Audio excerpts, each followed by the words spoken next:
Hey, it's Brett, and this is Brett and Some Books. Today we are continuing The Plot to Seize the White House by Jules Archer. This is chapter 16 of part 2.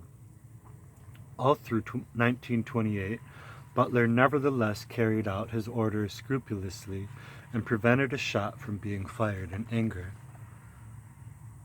In March, he wrote his father that he was weary of involvement with any other power represented in China because of his suspicion of their selfish interests.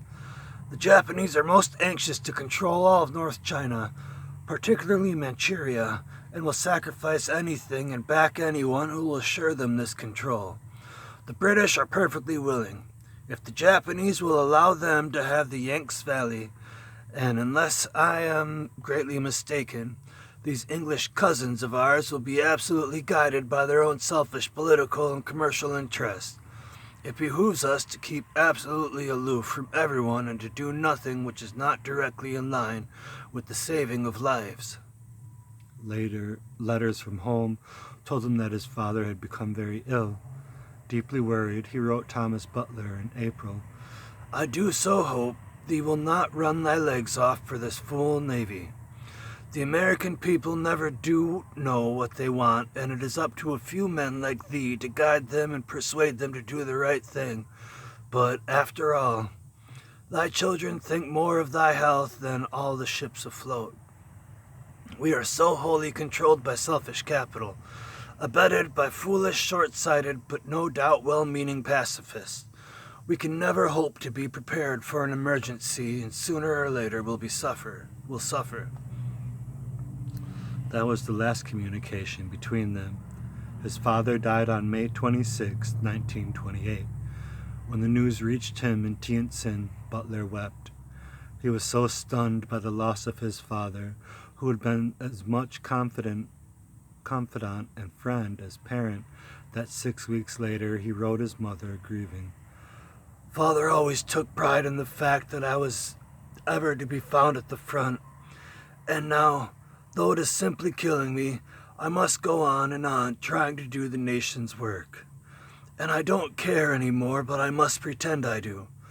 Just hate it all, but Father drove himself to death for the Navy, and I must do the same, I suppose.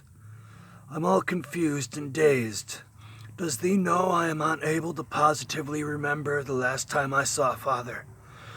Father has left us all such a beautiful reputation for kindly firmness that I am constantly overwhelmed with responsibility of living up to it.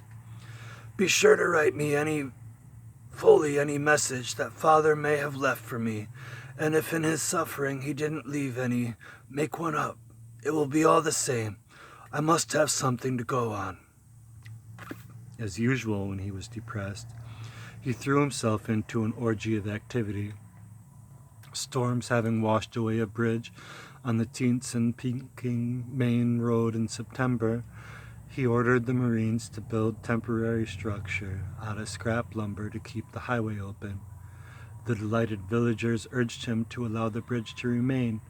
Instead, he magnified Chinese-American goodwill by building a more permanent bridge for them. Chinese officials named it after him and made him an honorary Chinese citizen.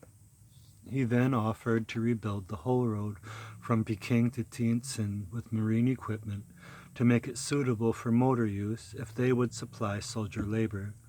They happily provided 1,500 Chinese troops for the job, which he personally supervised. The Chinese peasants were grateful for the road and bridges that helped them get their fresh produce to market. When the road was officially opened, the governor of the province had a celebration at which Butler was the guest of honor. Ancient Chinese custom decreed that when the citizens of a town or district unanimously voted a man to be a great public benefactor, he could be awarded an umbrella of 10,000 blessings, a magnificent canopy of red satin with small silk streamers proclaiming his greatness. No foreigner in Tientsin or Peking had ever raided one, but now the people of Tientsin presented a blessings umbrella to Smedley Butler. Soon afterward, He drove into Boxer Town just as a detached column from Chiang Kai-shek's army advanced into the opposite end of the town to loot it. His car kicked up so much racket that it sounded like machine gun fire. Nationalists, thinking he had an army behind him, fled. Despite Butler's protests that he had done nothing at all to help them, the people of Boxer Town hailed him as a deliverer. When he received a second blessing umbrella with its silk streamers inscribed in Chinese, one banner read, "Your kindness is always in the minds of people." The other, "General Butler loves China as he loves America." The second award moved him deeply because Boxer Town was the very same town from which Boxers, 28 years earlier, had poured fire on his company, killing 3 Marines and wounding 9. After he made a speech recalling this event, he learned that 5 old men in the crowd that had just presented him with Boxer Town's greatest honor had been among the Boxers who had shot at him in 1900. He was equally popular with his men, frequently working beside them when there was physical labor to be done. Junior officers were so caught up by his gung-ho leadership, General Shoup recalled, that they too worked voluntarily beside the enlisted men. "Never before or since," one of them said later in awe, "have I ever known a general who could actually inspire officers to want to do physical labor." In the fall of 1928, Butler followed developments by radio in the presidential race between Herbert Hoover and Al Smith, deeply interested in the campaign issues that touched 2 facets of his personal experience, prohibition and Latin American relations. He wrote Lejeune in October, "There seems no doubt that Hoover will be elected president. I guess, however, the country will survive." Orders for the Marines to begin pulling out of China came from President Coolidge in December. As he left China in January 1929, Butler's affection and admiration for the Chinese people was so great that he wrote Lejeune, "It may be that when I am retired I will live among them." Their enthusiasm for him was equally unrestrained. A friend with the Asiatic fleet wrote him, "The send-off which newspapers at Tientsin gave you and Mrs. Butler was great and just tribute to the cordial relations which you had so successfully established, not only with the Americans and Chinese, but with everybody you came in contact with during your stay in North China."